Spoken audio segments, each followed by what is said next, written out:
you should choke the life out of this team.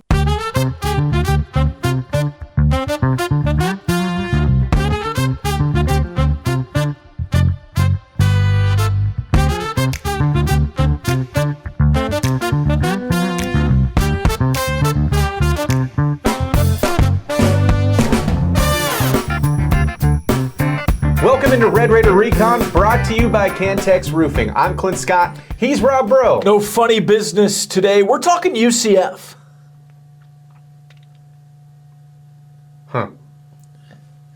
Just try it again. It normally works. We're talking UCF.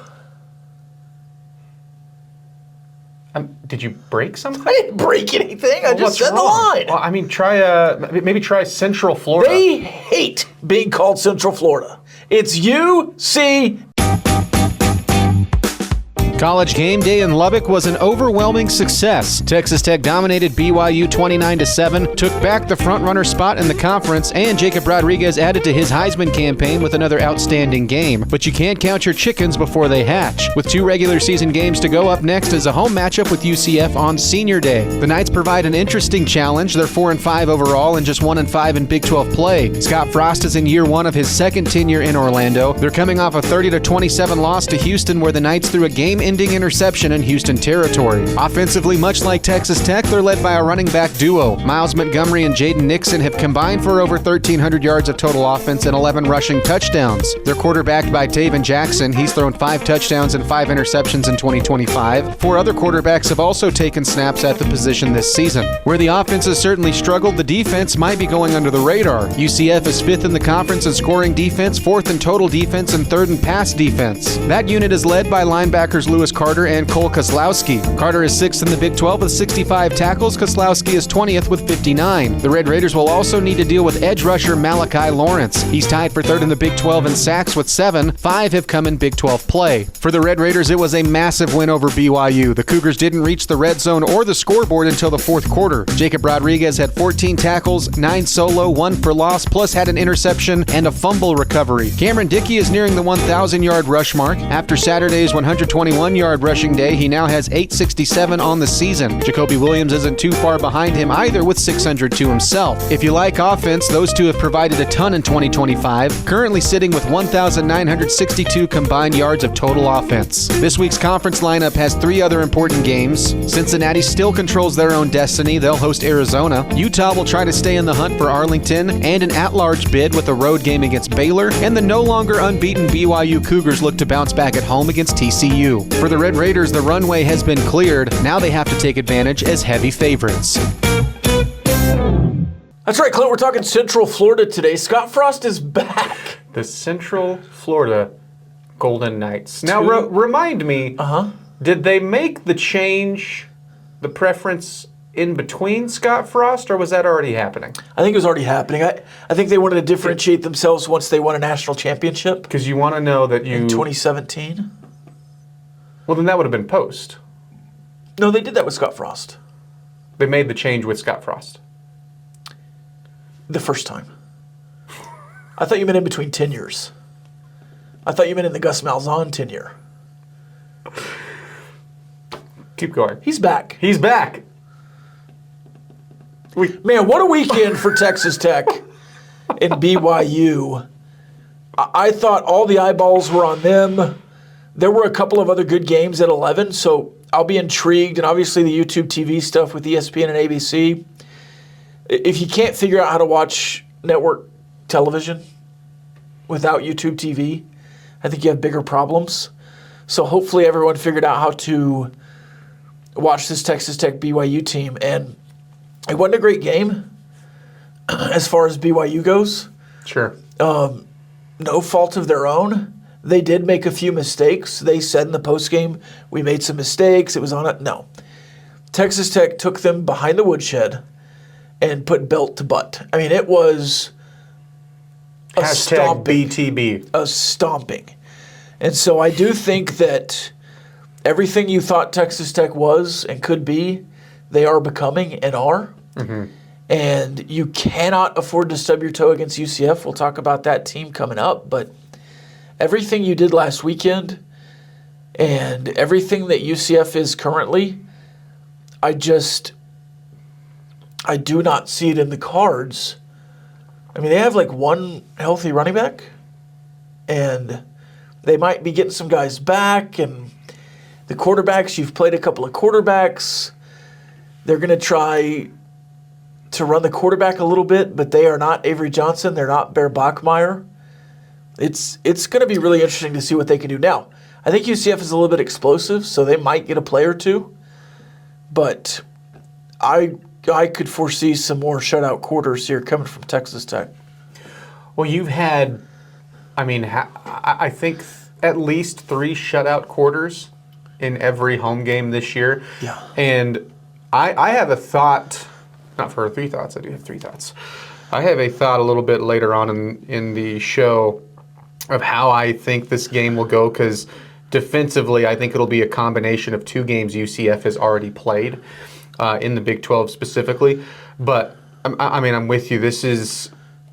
You're going to get sick of hearing this game's more about you than it is about them. But these last 2 weeks, and it's going to be the same conversation even on the road with West Virginia next week. Saying don't stub your toe is the correct way of looking at it, because, from what you have done, your body of work this year, no longer is it on paper you should step. No, your body of work, you should choke the life out of this team. Certainly with your defense. Yes. I am very excited. I am ready to dive into 3 thoughts if you're ready. And I'll start out with my first thought. Let's do it. First thought. Yeah. Your running backs are back in the fold.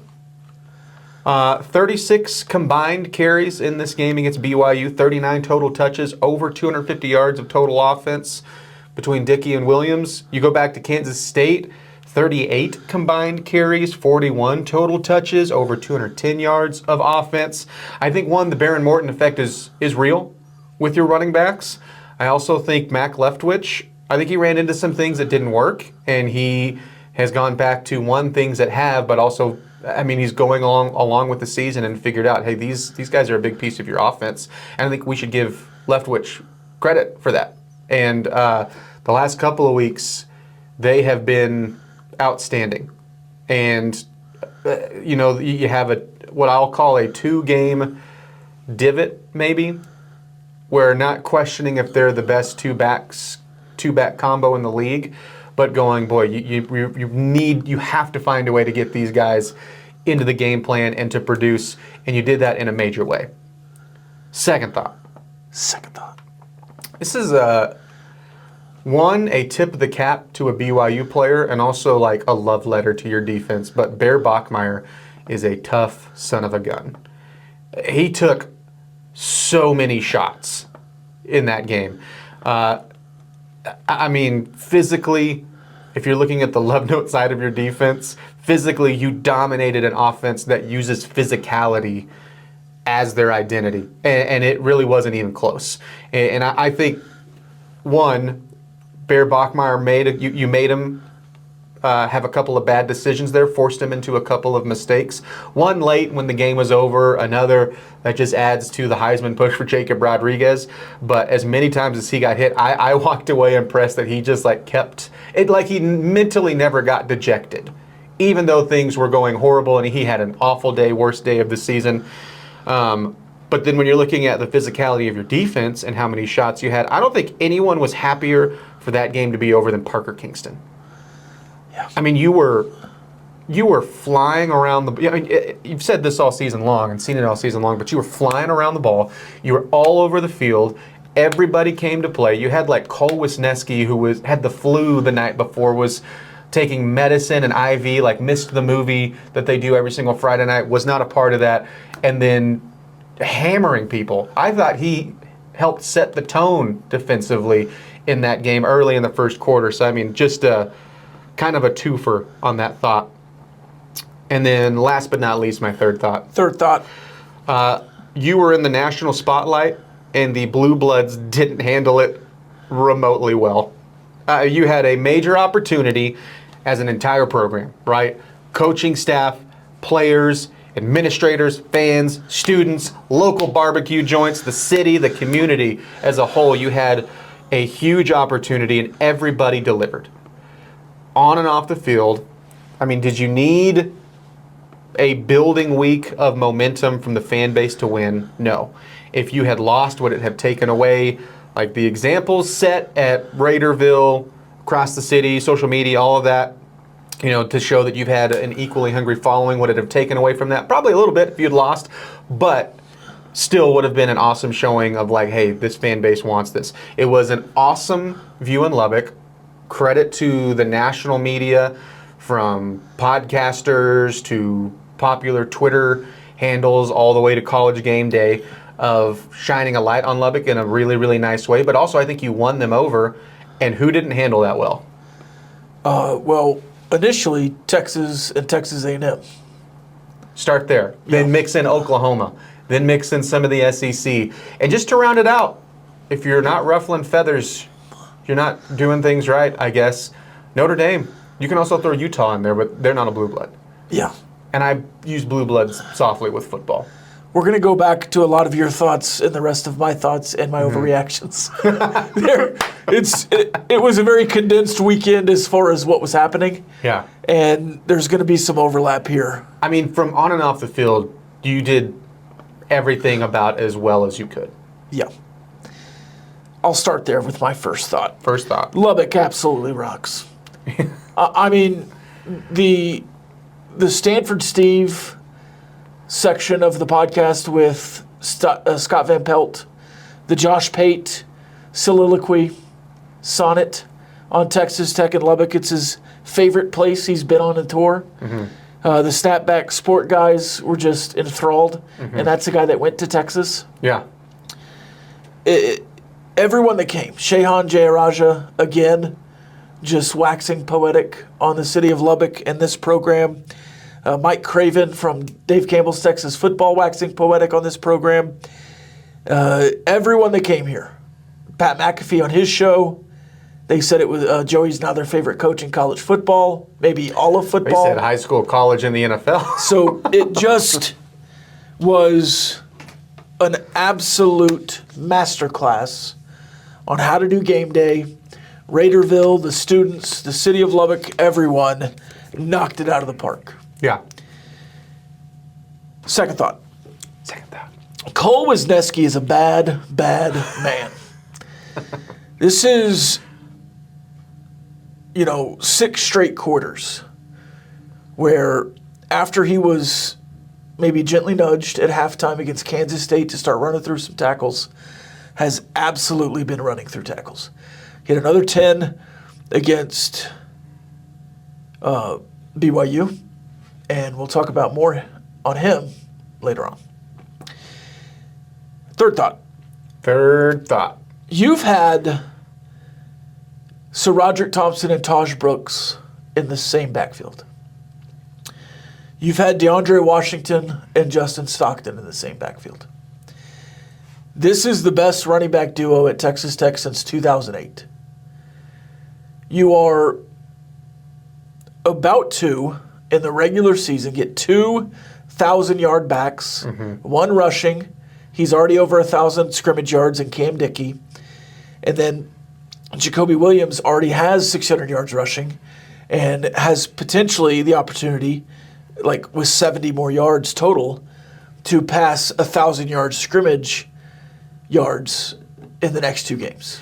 That the duo, the athleticism, the playmaking of both really good runners, both decent pass catchers. I think Jacoby Williams is more dynamic in that role, but both dynamic, both get down the field, both breakaway speed. Really, really, really good duo. And I think it's the best duo in the Big 12. And I didn't put in my overreactions because I don't think that's an overreaction. No, I don't know how it can be an overreaction. You're the only school with, if you just look at the rushing side, 2 top 10 backs and one guy who, LJ Martin, he's got the game average, so it'll probably catch up with Dickey, but still you're probably going to have, for sure, top 3, maybe a top 2 guy, and then a top 8 rusher, and that's not even taking into account, like you said, the other ways that these running backs are being used, and you can throw in with Williams and special teams as well. And so I don't think that's remotely an overreaction. I think it's just fact. Like you have the 2 most productive running backs in the conference. And I know we've talked about it a little bit over the past couple of weeks, but I'm just more and more shocked where, when we did last week, we did our review of like where we were right, where we were wrong. And it's like we weren't wrong. We went over this, that your running backs were going to be good this year. But I don't know if we split them up enough and we said, it was like, hey, Jacoby Williams is the speedster. He's the scat back. Well, he can run through the tackles too. Cam Dickey, he's only going in between the tackles. Well, you can throw it to him. You can also run it to him outside, and he can run away from some people.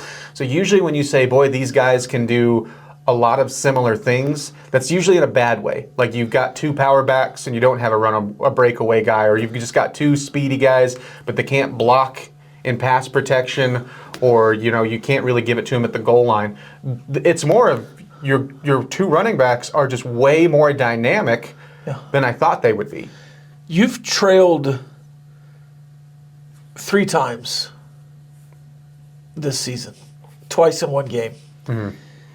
And these running backs have been a really, really big part of taking those leads and just keeping them. Mm-hmm. Just with the plays they make and the consistency they have. Co-players of the week. Right now, I mean, I don't know how they're not co-MVPs for the offense.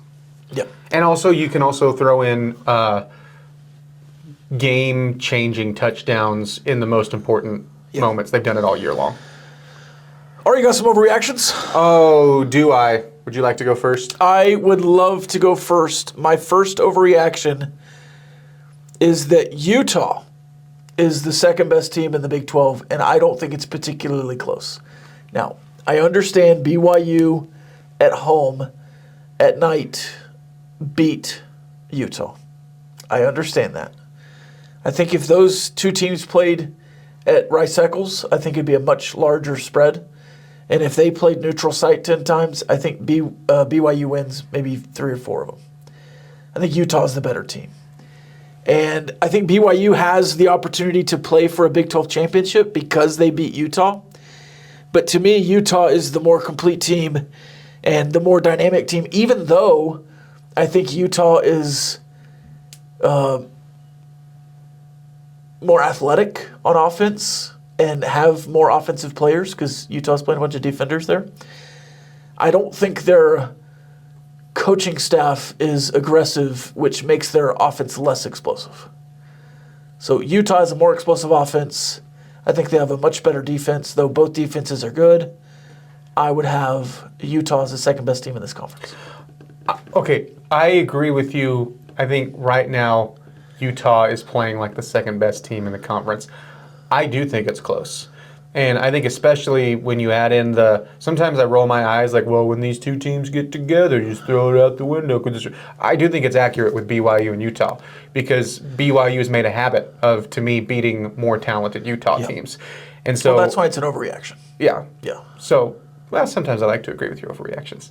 But I agree with part of your I don't think the part of saying Utah's playing better football is an overreaction. Yeah. Well, it's not close as the overreaction. Yeah, sure. Notre Dame is an incredibly soft, fragile fan base, but their response shows that Texas Tech is a legitimate threat to the hierarchy of blue blood academics and athletics. And what a day it was yesterday on social media. So you threatened in the offseason when you got your transfer portal class. Uh-huh. You threatened again when you started making waves with getting 5-star decisions. You've threatened again now that you're in the top 10 of the college football playoff, and then on top of it, you were just on College Game Day. You are threatening the big dogs, and all that they can do right now is like, well, you've never been here before. Well, get used to it because you're getting scared, and that's why they're lashing out. And my favorite reaction at this point from Notre Dame, agree, by the way, with soft fans, is like, they're like, boy, you just can't keep us off your room. Like going after other Tech, either, by the way, like tech profiles and just like, well, you just can't like stop thinking about it. It's like you, You reached out first. What are you talking about? Joey talked for 30 minutes at least in that postgame. Uh-huh. And one answer was about Notre Dame. And the whole point of it, yes, was it about Notre Dame? Well, let me rephrase. Did it involve Notre Dame? We don't know. Yeah, well, okay. Somebody. We do. The bigger point was it was about BYU because Yes. and he's such a Big 12 guy, and that's what people aren't taking away from it. That was a Big 12 comment. It wasn't a screw you Notre Dame. Yeah. Third overreaction. Sonny Dykes, Dave Aranda, and Chris Kleiman will all be gone from the Big 12 by 2027. I don't know if that's an overreaction either. Dave Aranda, I think, should be fired this year. Chris Kleiman might be if they get in the Colin Klein sweepstakes at the opportunity, which would be very funny if they fired Kleiman to hire Klein and he took a different job. Especially if it was specifically Oklahoma State. I think the overreaction That here would be is the funniest one to me. I think the overreaction here is Sonny Dykes Yeah. because of the Iowa State result. But I've seen a lot of TCU fans this week saying he just does not have the juice. I think that's the biggest thing is all three coaches that you said, and a fan base does not make the decision, but I do think they can sway a decision. You're that's losing a big fans. part of it. And all three fan bases are, if to me, if you go Aranda, Kleiman, and then go in that order where, you go Baylor, Kansas State, TCU with Dykes, I think in that order, the fans are out. And they're getting closer and closer with TCU, but there's already a lot that are. And it's funny that you bring that up. I was rewatching some of UCF's games for this week. It's part of it was the 30-3 win for Baylor. The first comment I saw when I was going back and watching that game was a Baylor fan that said, "I'm both unhappy that we won this game and happy that we won this game." And the replies to it of like same. Just like, man, what an odd. And every fan base has been there, right? We've been there, but what an odd place to be in where like you were like, I kind of wish we would have lost that game because we would have pulled the trigger. And Texas Tech has been there after, being projected to be in a bowl game, potentially. Baylor was like a dark horse, and maybe not a dark horse, to win the Big 12 championship. I had them in my Big 12 championship game. And their record is not like awful. They could finish 0-3 easily. In fact, Baylor finishes with Utah at Arizona, Houston. Like, TCU. Losable. TCU finishes with at BYU, at Houston, Cincinnati. But Kansas State here is the only team that I think could go 2-1. You know what I thought was... Or that will go 2-1. I think all three probably could. Yeah. TCU more likely than Baylor. What's funny because like TCU before the Iowa State game, I was looking at like, okay, who's a non-contender that I think has the most interesting schedule because they have the schedule to do it and the ability to make a lot of noise, and it was TCU because of who they have left. But after the Iowa State game, I was like, not as much. They now. just might lose. All three. Who knows? All right, what do you got? All right, you're going to beat UCF and West Virginia by a combined at least 50-point margin. Love it. I mean, your defense alone, especially with how both of these teams specifically attack offensively, are going to be outmatched. It's not even funny. It's just like, it's a little funny. Play how you've been playing, and you are going to crush them. I mean, it could be 27-0, 23-0. You could have the most protective play calling with Baron Morton, and I kind of think you will lean into that a little bit. I have some thoughts on that coming up. And your style points could all just be defense and just do enough offensively, and you would still win that game. Both of those games by a lot. You do not care about style points. We can get back to style points in the Big 12 championship game. Yes. Iowa State is going to win their next two games and somehow be an 8-win team that had a 4-game losing streak. Yeah. First off, they have Oklahoma State on the schedule, so that's going to be a win. And second, does anybody trust Kansas right now? Because they shouldn't. I'll answer that for everybody. You shouldn't. Yeah, and both teams would be coming off a bye because both Kansas and Iowa State are off this week. But do you trust Lance Leipold or Matt Campbell off a bye?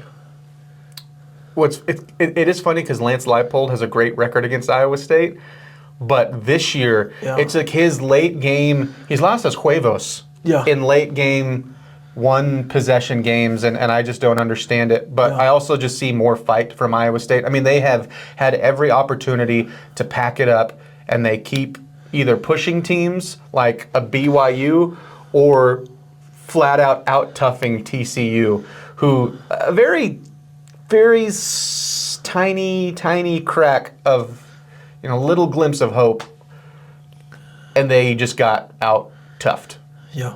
And then my last one, speaking of Oklahoma State, the only reason people would keep Oklahoma State at the bottom of their power ranking is because they don't play Colorado. With Zane Flores back, I legitimately think they beat Colorado right now. Yeah. Colorado is, speaking of imploding, I mean, what's weird is they were fun early. And I do think that they have some interesting weapons, but they can't figure out the quarterback spot. Yeah. I know Dion has had some health issues. I think it would be wrong to not say, well, it's probably hard to not have a coach there through the spring and be absent, and you would understand why.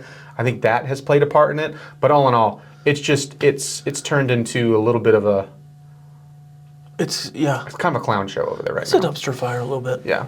When he's taken away Shermer's play calling again for the second or third time, it's just... They can't figure any sort of structure out. It's not even that they're bad. It's that they're bad and they can't figure out who they are or who they want to be. All right. Can I insert a talking point? I know you normally do the outlines. I just wanted to, going into these last two games, talk about some point differentials. Go for it. Okay, I'm going to give you the total point differential in each quarter and the Big 12 for Texas Tech. The total, 129-13 in first quarters. In Big 12 play, 71-13. 71-13 in Big 12 play. In the second quarter, 45-34, and a lot of that was Kansas scoring 17. That was exactly half of it. 110-34 with the first three games added in. You're beating teams 239-47 in first halves, 116-47 in the Big 12. In the third quarter, you're beating opponents 78-10, 47-10 in the Big 12. Only two teams have scored in third quarters against you. And in the fourth quarter, there's only one fourth quarter you haven't scored in. That was Oklahoma State. In the Big 12, you're winning 97-69 overall because that's when all the non-cons scored against your third and fourth teamers. And Big 12 play 84-34 in the fourth quarter. And you've not been outscored in a fourth quarter even at Arizona State.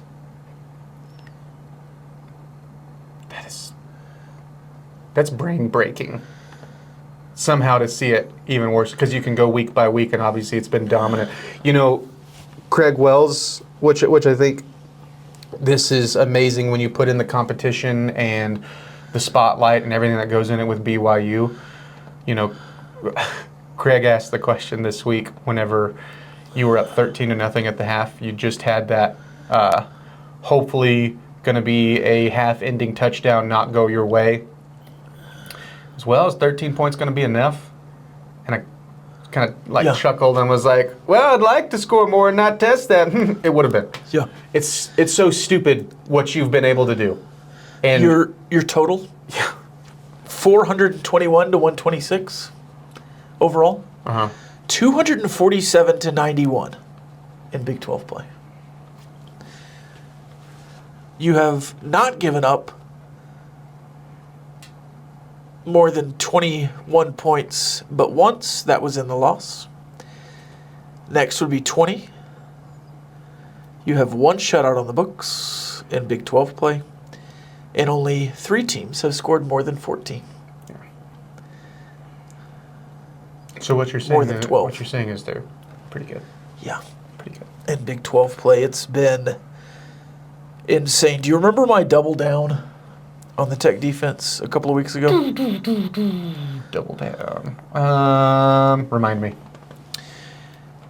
Preseason, I said that this Texas Tech defense would give up Yes. 17 points a game. Yeah. My double down was that it'd be closer to 14. And then I think my overreaction that week was that it could be 12. With 2 games to go against UCF and West Virginia, this is conference only. You've given up 13 points per game. I think you could give up less than 14 points per game in conference play. Well, I mean, I'm going to be slightly surprised if you don't with what you have the rest of the way out. Yeah. Next closest, Utah at 17.2. Yeah. You know what's funny? Just wanted to take you through those. So that leads into some like UCF numbers, and we'll get to this, but it's like I think Arizona, I think their defense wins the title of the most underrated, but UCF is right behind them, and you go, oh, underrated, that must be pretty good. They must be dominating teams, and their offense is horrible, like Houston last year. It's like, no, it's not even close. No. Like the jump from saying a top 5 defense with Texas Tech, you might as well be on another planet. Yeah, they're giving up 25.7 points per game defensively. You would love that. Mm-hmm. They're scoring 21. Yeah. Like, in 2015-16, if you had UCF's defense, you would have won the Big 12 maybe. Yeah. Now, you were scoring 43, but it's a brand new world. Now, what does this defense do against those offenses? They were much different in 2015. Well, and also playing alongside your offense too, that's doesn't have the same mindset remotely with amount of possessions and pace of play, things like that. Our Big 12 players of the year? Of the week. Would you like to go? Can I go first? Can we snake? Let's snake. Okay. I'm going to start defensively. Okay. And I want to come back to my offensive player because I went off the board. Okay. Okay. I'm going to start with Cole Wisniewski. I said he was a bad man earlier. He had 10 tackles, just affected the game in a big way, in my opinion. It was all over Bear Bachmeier running the ball. Bear Bachmeier finished with 10, 11 rushing yards, whatever it was. Less than 15. Less than his average for sure. And he just never got going, Bear Bachmeier. So Cole Wisniewski, my defensive player of the year, of the week. I should have prefaced this before we got into it, but for both offensive and defensive, in just about every game other than yours, I think if you went offensive and defensive, the more deserving players were all on the losing end. Yeah. Like you could have went with the UCF defensive back we'll talk about who had 3 interceptions against Houston, but you lost. Yep. Josh Hoover had a better day as a quarterback, but you lost. Yeah, Rocco. Jalen Daniels had a better day than Noah Fafit, but you lost. And so I refuse to pick a loser. I won't do it. You can't make me. Yeah. The first radio guy I worked with, we would do high school call-in shows on Wednesday mornings. And he would get a coach on, he'd book him on Tuesday or whatever, and they'd lose a basketball game Tuesday night, and he'd get on and be like, Coach, I hate having people who lost on, but he'd be like, Coach would be like, well, I could have just not called in. He'd just be like, I know you're a loser here, but could you imagine if like the week by week shows did like after Arizona State, like Joey doesn't get a coach's show. Chris Level was like, we have an empty chair this week at Rudy's because you lost. No players, no staff. Losers don't get to talk, and losers don't get barbecue. Oh, my gosh. All right, my defensive player of the year. Of the week? Jacob Rodriguez. Yeah. I mean, it's going to be the Jacob Rodriguez award. I didn't need to say of the week. Yeah. You didn't need to. No. What a... Again? Like pushing into... If you wanted the big push, which is the national push, you got it. And I was hoping you... I don't even think like you necessarily needed an interception or a forced fumble or anything like that. Like just go have a typical Jacob Rodriguez day and then dominate defensively as a whole, because I do think the team aspect is a big piece of it. And so that's, again, and I'm sure he would say this, where you say thank you to David Bailey and Cole Wisniewski and Bryce Pollock, like that. But on top of it, he still had 14 tackles, 9 solo, and then did have the highlight interception, did have the fumble recovery, did have a tackle for loss, just had a monster game. And that interception was so difficult. Yeah. And on top of it, I think... It's a user lurk. If that would have happened in the game, I would have turned it off. Yeah. Well, I was a quarterback. I think that interception was also, speaking of the team aspect, was a great description of how I view this defense. Yeah. Because how did that come about? First of all, you had really good you had good coverage on the back end. There was nothing deep, and they were trying to set up something deep. You had instant pressure up the middle from Lee Hunter, and a big shot on Bear Bachmeier. Again, tough kid, somehow stays on his feet, only to look up and have David Bailey bearing down on you. So you just got to get rid of it at this point. If it wasn't picked off by Jacob Rodriguez, at best, it was going to be batted down by your defense. You might have had another interception on the back end, but that whole thing was just total team interception. But still, who's the guy who is making that play? It's your stud middle linebacker. It's your quarterback of the defense. Jacob Rodriguez, Heisman hype growing. He was on the Wake Up Barstool this morning on Fox Sports 1. And then RG3, about an hour ago, put out his top 6 after Week 11. Starting at 6, Haynes King, Marcel Reed, Ty Simpson, Julian Sayin, Fernando Mendoza, Jacob Rodriguez. Yeah. Number 1. That was also. How would you rate his Heisman stance? That's pretty strong. Yeah, I like that his had some pop to it. Like he almost hesitated and like, bop. Yeah, that's strong. Offensively, would you want to go last? Yeah, I would. So since you said you went off the beaten path, I almost want to change mine.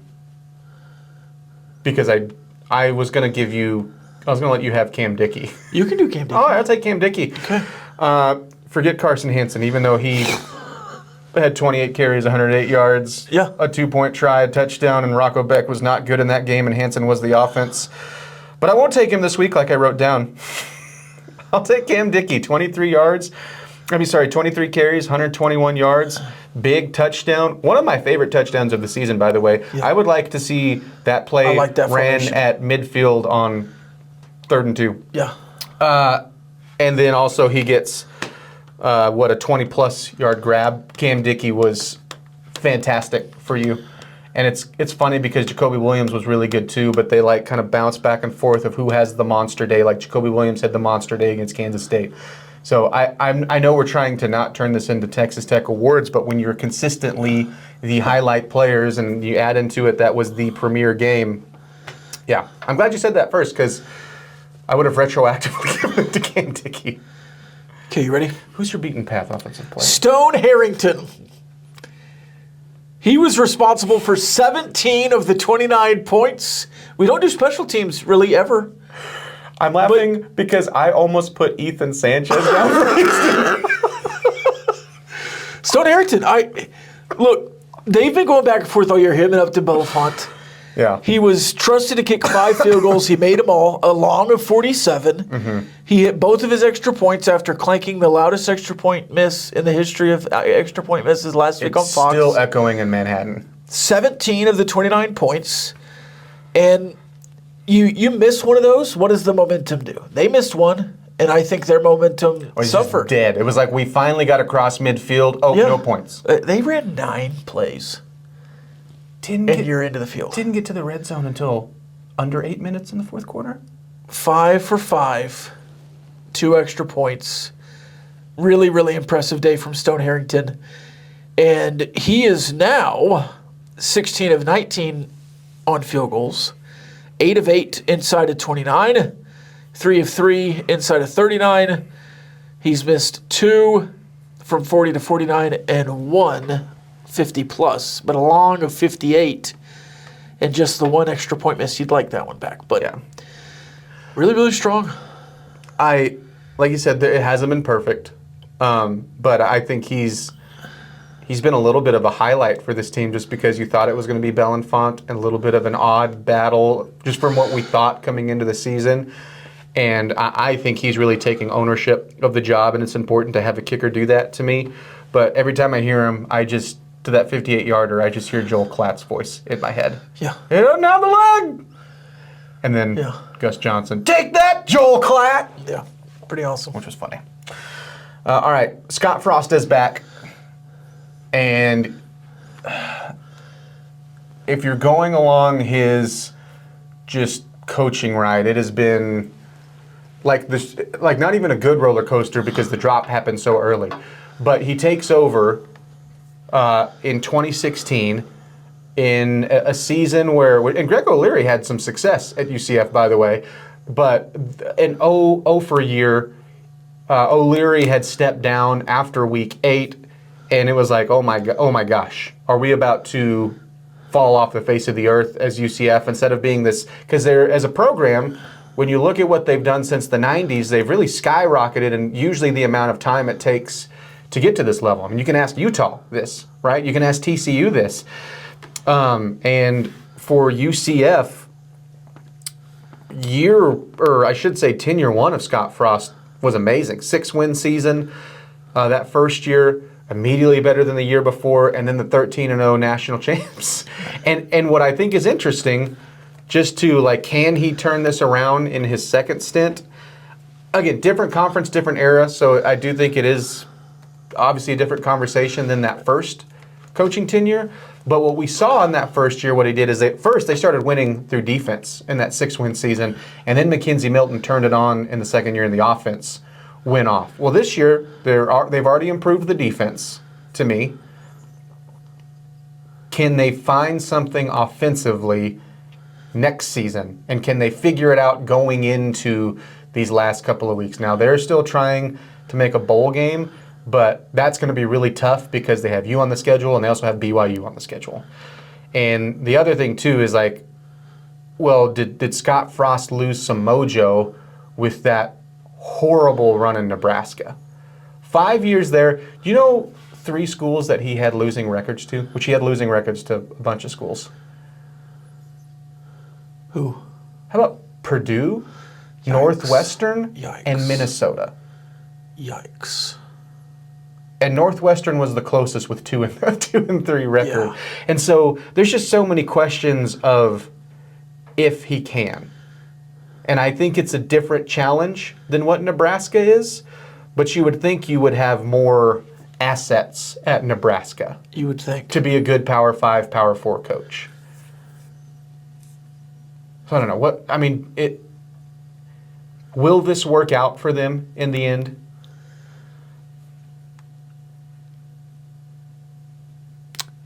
Yes. More than it will be better finished than Malzahn. Oh man. Okay. Yeah. And I think what Scott Frost has done this year has been moderately impressive. Because I didn't think they'd be competitive at all in this season. And yes, they got hammered by Baylor, but they were right there with Houston. In a lot of ways should have won that game. They were right there, I thought, with Kansas State until Kansas State maybe pulled away at the very end. The Kansas game, the Cincinnati game. I think UCF has been more competitive than I thought. Now, they're going to finish maybe 5-7. I think they'll beat Oklahoma State. But they finish on the road at Texas Tech and BYU. I would be very intrigued to see if Oklahoma State finally gets their first win, maybe against UCF. The question for Scott Frost and UCF in the next 5 years is, can they recruit at a high enough level to join who I think are the top 3 programs right now moving forward Texas Tech, Utah, and BYU. Can they recruit well enough to join that second tier of Iowa State, TCU, Baylor? And I think in some ways TCU has the opportunity to be in that top, probably more so than the other two. But can they be there with those teams? Well, because one, you're and you started to get some recruiting momentum for UCF before you got into the Big 12. Like you were not a lot, but you were starting to win some in-state battles in a hotbed of high school football. And I don't think we should judge it off this past year, but what they were second to last, I think, in freshman recruiting this year. Right now, for the 2026 class, they're dead last. And I don't know if there's anything sway-wise, decision-wise that they can do much to rise, anywhere in the top 10. Yeah, it's gonna have to be some portal stuff in this offseason. But this is where I think you might have some opportunities if you're Scott Frost, because I thought under Malzahn they had a lot of talent. It was just you had players leaving in the middle of the season. You could not put anything together despite NFL caliber, a couple of guys, athleticism on that team. So I don't think that this is near the talent that they had because you were having to do a patchwork job this year for Scott Frost. But when you look around the rest of the state, what do you see? Florida State's a mess. Florida just fired their coach. Even Miami, if they don't make it into the college football playoff with their roster, what kind of exits do they have? If you're looking at like in-state, maybe pre-connected guys for like sloppy seconds for recruiting, you're going to have some opportunities to pick up some more talent and I think be a little bit better in that aspect next year than you are this year. So then it goes to, okay, Frost, can you win with that talent? I know that's a long order of events and you have to have a lot of things go right, but I do think you'll have some of those opportunities. Yeah, I think he has plenty of runway here. Yeah. Because they understand. And Malzahn did them dirty. Yes. Because he quit midseason just as a coach. And he finished the year, but they had the guys getting in the portal in the middle of the year. It was in disarray. He didn't recruit well to finish the year. And that really put him back. Mm-hmm. I don't know that Scott Frost can run the Big 12 like he ran the American for a couple of years, but I think they can be a solid 8-4, punching up at a Big 12 championship every 4 or 5 years kind of team. And they've certainly got the fan support. I think when their environment is like that, the environment for the space game was awesome. Yeah. And so I know that they're going to have the support. The problem is, do you have the capability for like the fund side of things to keep up? And I don't know what the answer is to that. I still have more faith long term in UCF and football than Houston and Cincinnati. Yes, I do, because it's a younger program, and eventually all of this younger fan base is going, and I'm not saying like they have a Cody Campbell out there waiting, but eventually this younger fan base, you're going to find some guys that love the university and have suddenly, or not suddenly, have worked their way into having money and want to give back, and that's where you start testing that theory. But that's obviously a little ways off. This year, UCF, I do think that they have some very notable guys defensively. I don't know if Malachi Lawrence has been talked about enough. I mean, he's a top 3 edge rusher, and Nigel Kelly on the other side is also an excellent edge rusher. I think that'll be an interesting battle this week, because what we just saw from Barron, he didn't have a stupid game or a dumb game or anything like that. He just took some avoidable shots against BYU that I wish he wouldn't have. He had some dumb moments. That's an interesting way to say it, but yeah, we'll get to that. There's a question later on you're going to ask in the rundown that I have some thoughts on Barron Morton. But yeah, Malachi Lawrence, if he plays, because he didn't finish the Houston game, right? I don't believe so. So we record these on Tuesday. The availability report will come out Wednesday. Yeah. And UCF is a team that has been honest. They're not Utah. So we'll see what happens when we get there. This could be 2 different UCF teams that you play. Well, you could say the same thing. Like, I don't know what the running back status is, because I think Jaden Nixon and Miles Montgomery both played in Houston, but I'm not sure Right. status-wise. So it'll be very and at quarterback as well. So I think you just look at this Utah team as a whole. If you asked, UCF. are they? What'd I say? Utah. You look at this UCF team as a whole, and you say, are they underrated defensively? You know, kind of regardless of who's available. Yes, absolutely. If Malachi Lawrence is there, 100%. Like he's a legit dude in the Big 12. Yeah. And when you're doing that, it's one thing to lead the Big 12 in sacks if you're David Bailey, who has been incredible. And I think his pressures and hurries and all that stuff make him elite. But it's one thing to do it when you have Lee Hunter and A.J. Holmes or Skylar Howard and Romello Height on the other side. Like, yeah, you're getting chipped probably a lot. They're choosing to chip you. And BYU, I thought, did a pretty good job of it, and he was still back there. Yes. But when you're like the guy and you're still getting there and all the game plan is on you and you're still doing it, that's impressive to me.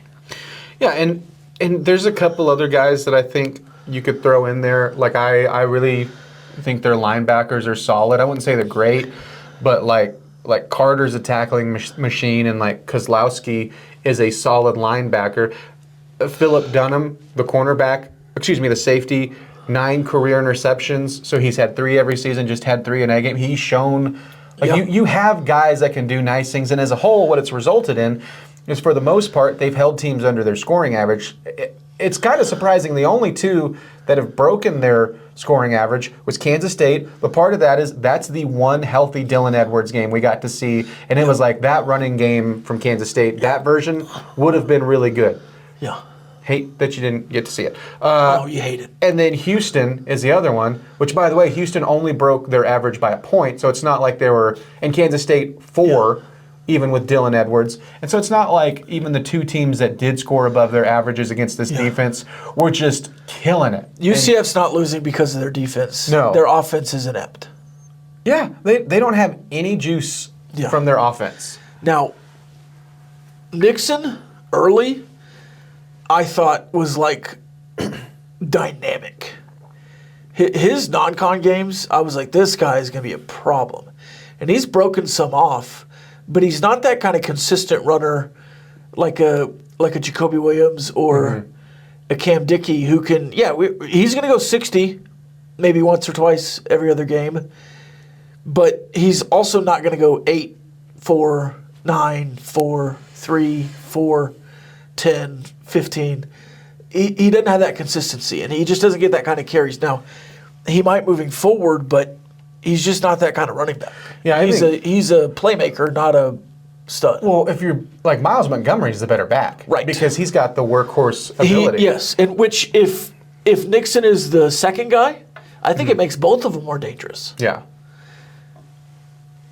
Like we're talking about running back duos, I think that they have a true like thunder lightning feel duo, but they just don't have anything else around them. And part of it is because even though they've had 5 quarterbacks play, which, by the way, you go to the end of that Houston game, I don't understand if there was an injury or if they just didn't trust the guy who's had the most reps and the most important part of that game. But you went to a guy that had the least amount of experience, and they've had some quarterbacks be dinged up too, but like Cam Fancher has got some run. That decision made no sense to me. Yeah. But that's just a sign of like Taven Jackson is clearly the best of that room, but we can't trust him in the biggest moment, and he's a mobile guy, but so same thing with Cam Fancher. Yeah. But we can't, Ja'Cory Brown in there too, but we can't trust any of these guys to be in the running game consistently either. And so it's just a weird spot with the quarterback, because I do think that there's, I'll say certainly mobility and the ability to be a part of the running game, but they just haven't found a way to do it in an effective way. And so I think you can really just focus in, or teams have been able to really focus in on these running backs, and like you're going to have to earn it. And they have a couple of times, but for the most part, you've been able to suffocate them because of their own inefficiency. I think Kansas State, I'm just going to go backwards here for a second. I think Kansas State is a pretty good offensive line. And I thought Matt Wells really schemed Texas Tech really well to get to 20, especially early. He was scheming them up to get any kind of yards because you were outplaying them physically. They saved the one Avery Johnson touchdown for you. Yeah. Hadn't done it all season long. Well, and just getting the tight ends free, and I thought they did really well. But I think their offensive line had a good game against you, and you beat them. And then I thought that the BYU offensive line really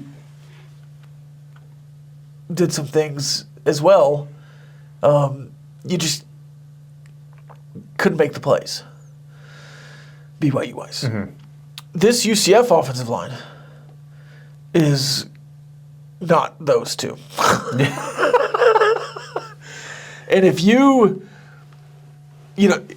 dominate the point of attack against BYU for long stretches, Lee Hunter and A.J. Holmes, forget the edge rushers for a second, they're going to mutilate the interior offensive line of this UCF squad. So I'm excited for Lee Hunter in this game. And I think, one, it almost feels like we've talked about Holmes more than we have Hunter because of he's replacing Skylar Gill-Howard and then also was doing a nice job before then and has continued to do a really nice job. Lee Hunter might be the single best player on this team that we have not talked about in season. We did early. Well, it's crazy because he's meeting the expectation. Well, and he's doing because he's we expected him to be great. He's great. He's dominating the dirty work, and that doesn't get flashy reports. And so, like Red Raider Recon, Devil T97.3 as a whole, but local news outlets to national guys are not talking about Lee Hunter because he's dominated in the right way. He's eating up blocks. He is causing interior pressures.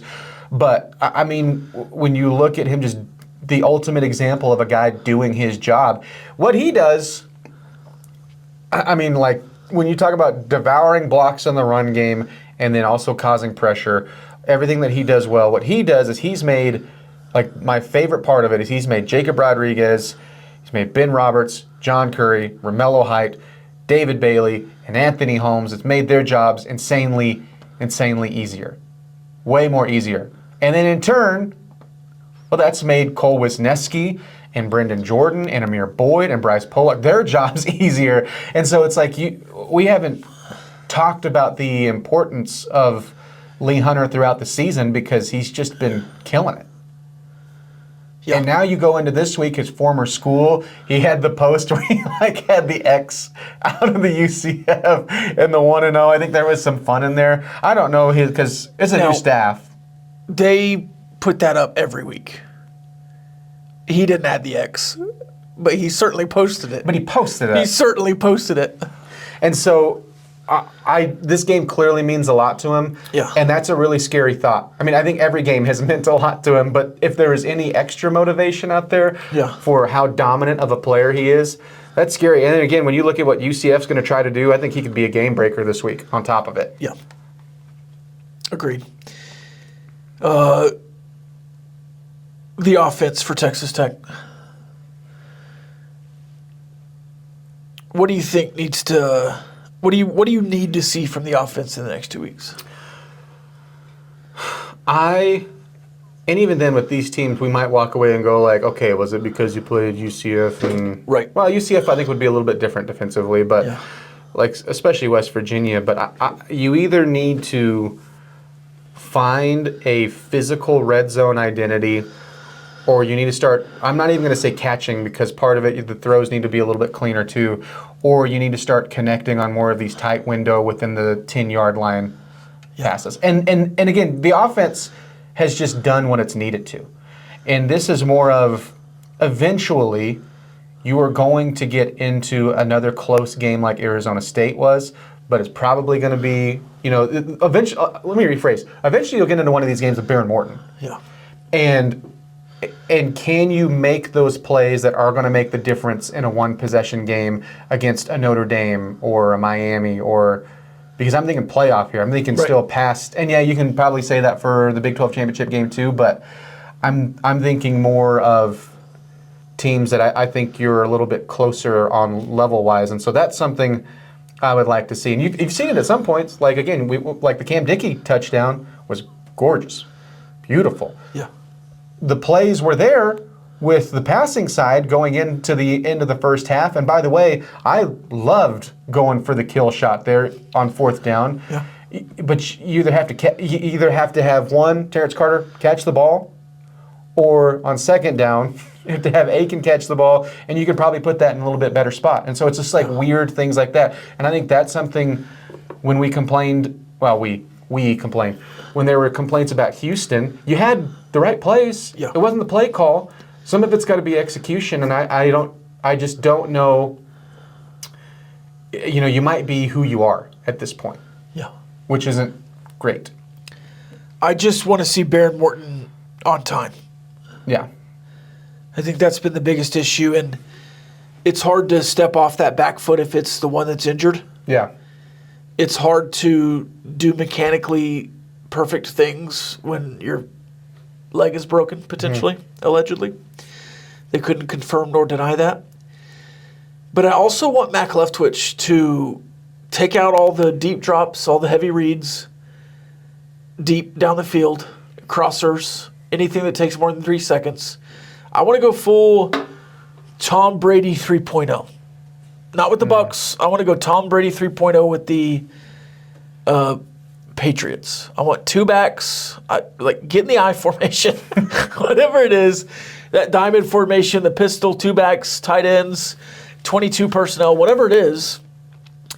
And I understand you're paying these receivers and you want to throw to them. I understand that's your identity, or it has been. But Baron Morton does not ever need the ball more than 3 seconds. That first sack, 4.67 seconds before the pocket was even broken. Mm-hmm.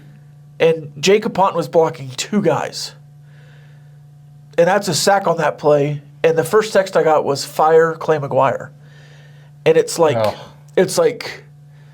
Did you watch the same play as me? Yeah. So, and Baron talked about it in the post game.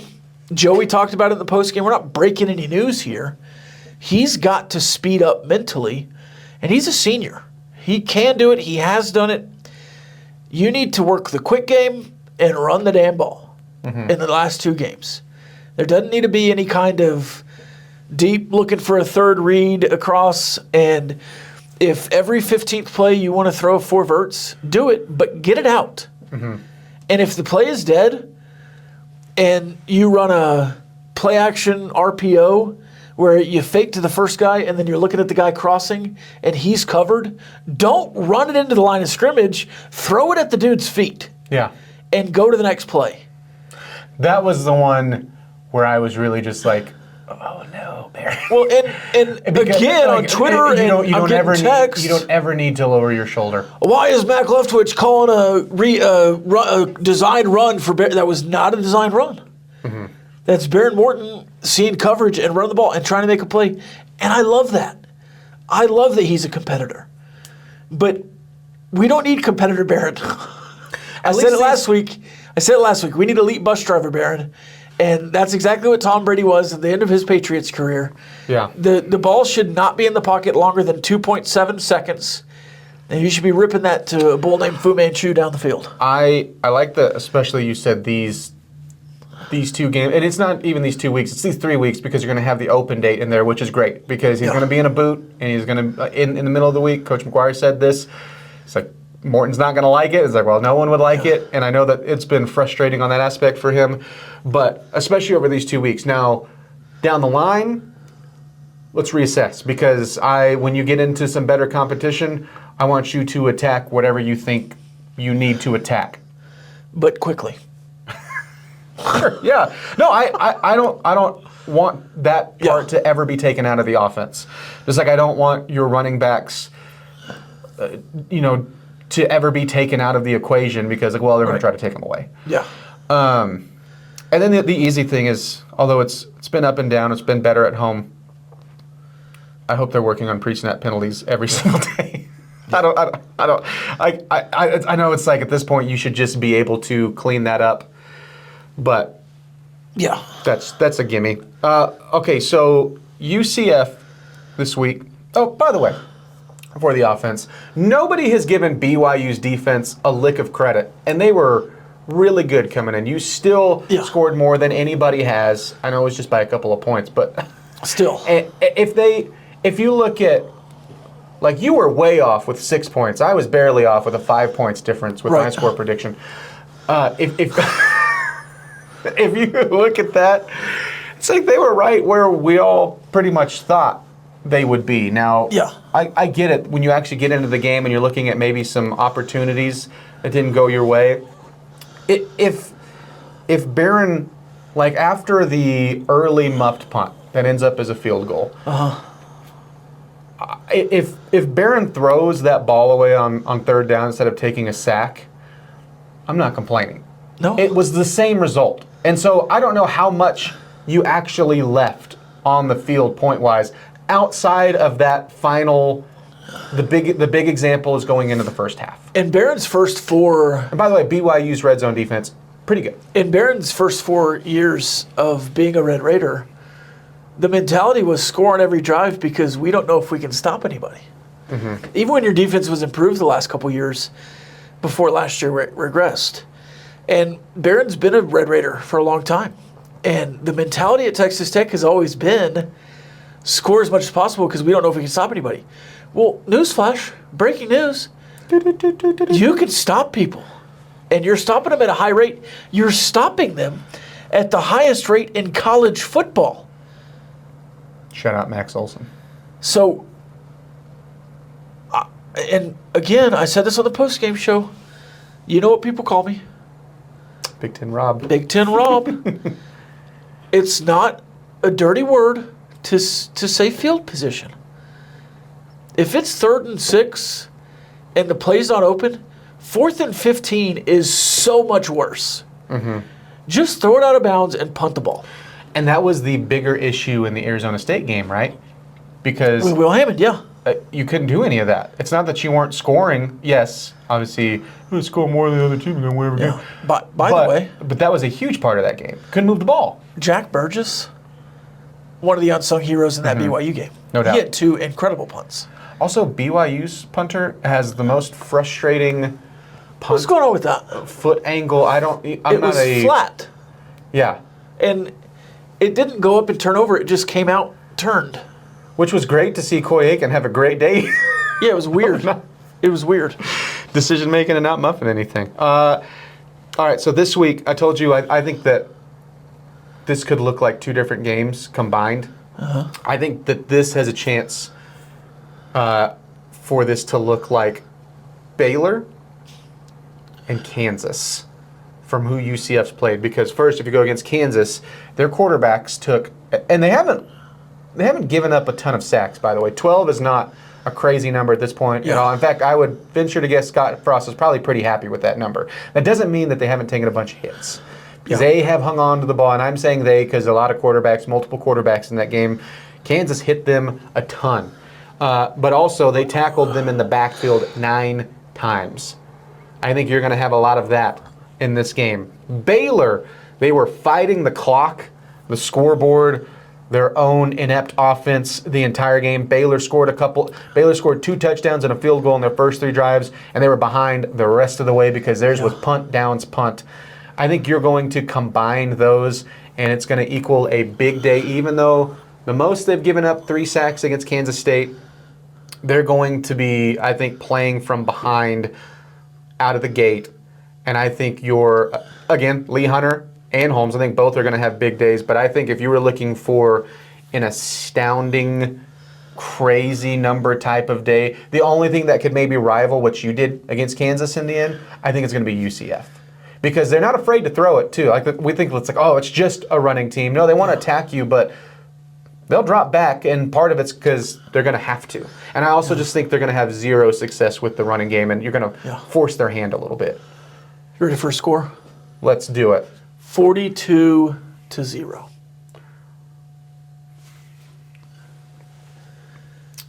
Jacob, did you watch the, I know coaches said it, but did you watch the W cam that they put out after wins?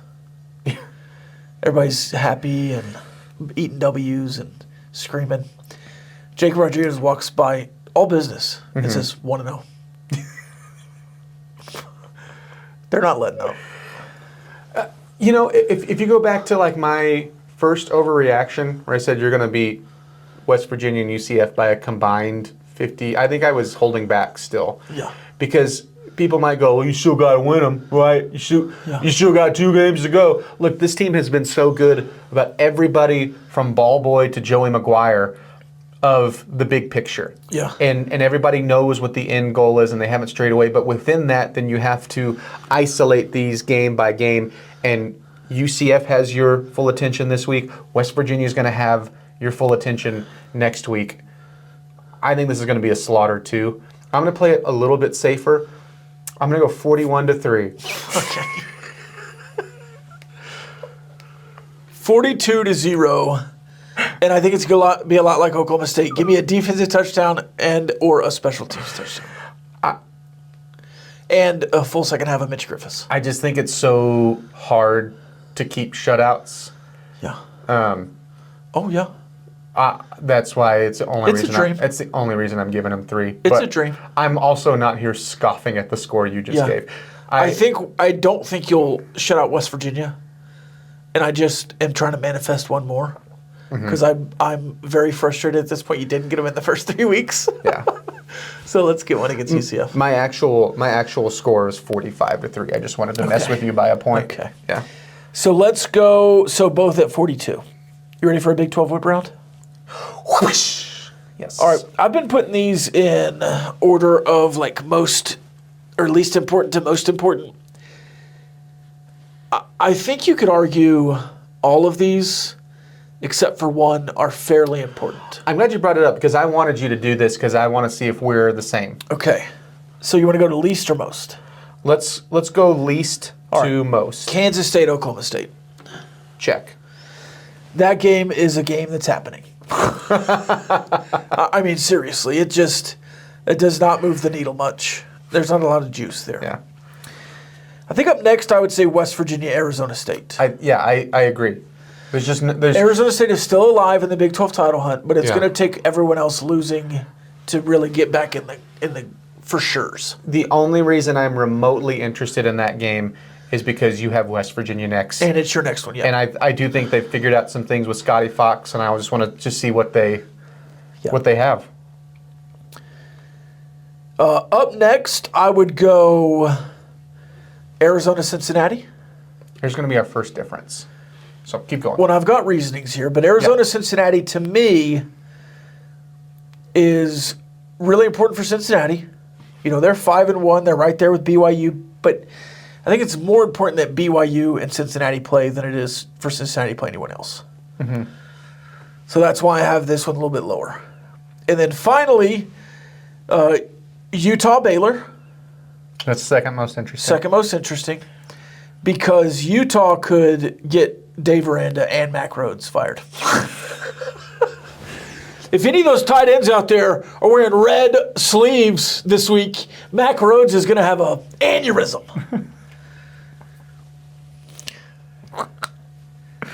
That's also number 13, Utah. I think, the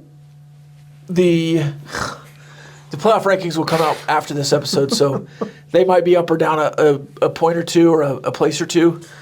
But I think they'll be right there, and they have to win this game. And then the most interesting game to me is TCU off a bounce back and BYU off a bounce back. How does Bear Bachmeier return from a loss? Wow, the final 3, this is what, I'm glad we did this because we're different. So, I same, could've told you that. same. A little bit different. Different from the world. Different from each other. Go ahead. Same first 2 in that order. I think the next one to me is TCU versus BYU, just because I think I have a lot of faith that BYU is going to bounce back and choke the life out of TCU. TCU also looking to bounce back. I know, but I just don't trust TCU at all. Okay. Second would be Cincinnati, Arizona, because for Cincinnati, and honestly, 1 and 2 are closer than 2 and 3. Yeah. Arizona is just an interesting opponent every single week. Yeah. And they're way better until they're not. And then you walk up and you're like, well, they're 3-3 in Big 12 play. And they've achieved, they're not doing the back against the wall, still looking for a bowl game anymore because they got their 6th win. But for Cincinnati, the last time we saw them, they were devastated. I mean, the worst game of the season. And what is their I mean, they've got to bounce back. What does their bounce back look like? It is at home. I think Cincinnati will win that game, but do they win it convincingly? Does Arizona put a little pressure on there? And then my number one is Utah versus Baylor because I'm so interested for the Big 12 as a whole. Utah will not be in the Big 12 championship game. I would be very surprised. Okay. Utah also might be the only other Big 12 team in the playoff. Yeah. And part of that, what they don't just need to win out. They need to destroy teams like they have in their Big 12 wins. And for Baylor, who, again, still fighting for Aranda, and I think they showed, against, speaking of UCF, that they are trying to fight for Aranda and they're not giving up on the season. Can they make it interesting at home? And I think Utah is going to win that game by 10 or more. Yeah. But that's the one that has my eye the most. Agreed. All right, it's time for the fan question of the week. As always, you can ask a question. Rob's Twitter, my Twitter, DoubleT973's Twitter. You can comment below. Appreciate all the likes and questions and thoughts and comments. That's like 6-7 places to ask a I question. really do think we had 6-7 comments last week. Appreciate it. Make sure to subscribe.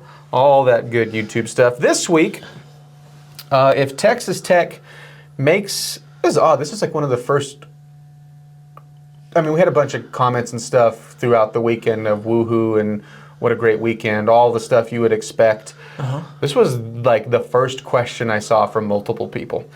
If Texas Tech makes the Big 12 championship game, and I'm going to put in the caveat, makes it they're winning the next two. Right.